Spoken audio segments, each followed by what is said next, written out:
This more infectious new strain of COVID is like none we've seen so far in the pandemic.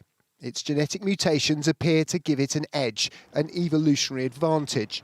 And the only way to take that away is to stop it spreading before it becomes the dominant strain here and possibly elsewhere too.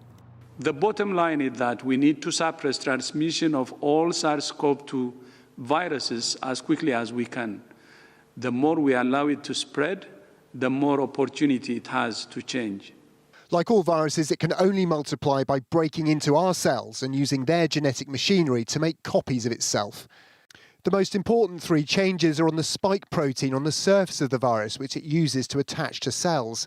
This is a simulation of what the new spike protein looks like, produced for us today by researchers at the University of Glasgow. This new mutation might allow the virus to slip through the surface of our cells more easily. This one might make it harder for our immune system to bind to it. And the third could be helping the virus to bind more effectively and cause infection. The biology supports the idea that the virus has an easier time getting into the cells in the upper respiratory tract.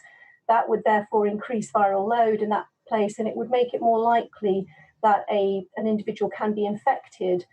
The strain now makes up 80% of the new cases in London. There's suspicion it could be fueling a rise in cases in South Wales, and surveillance for the genetic fingerprint of the virus show it's now widespread, although at very low levels, across the rest of the country.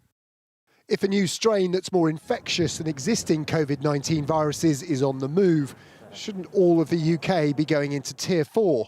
Certainly, many scientists think so. We're having hundreds and hundreds of deaths every day caused by this virus. This is a national disaster.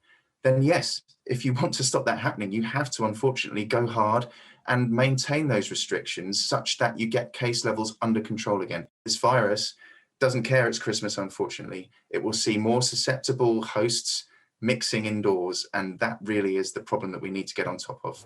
Government scientists hinted today new restrictions were to be expected, but the impact of schools being closed for Christmas could help reduce infections for the next couple of weeks. That could buy crucial time for government and its advisors to come up with a plan.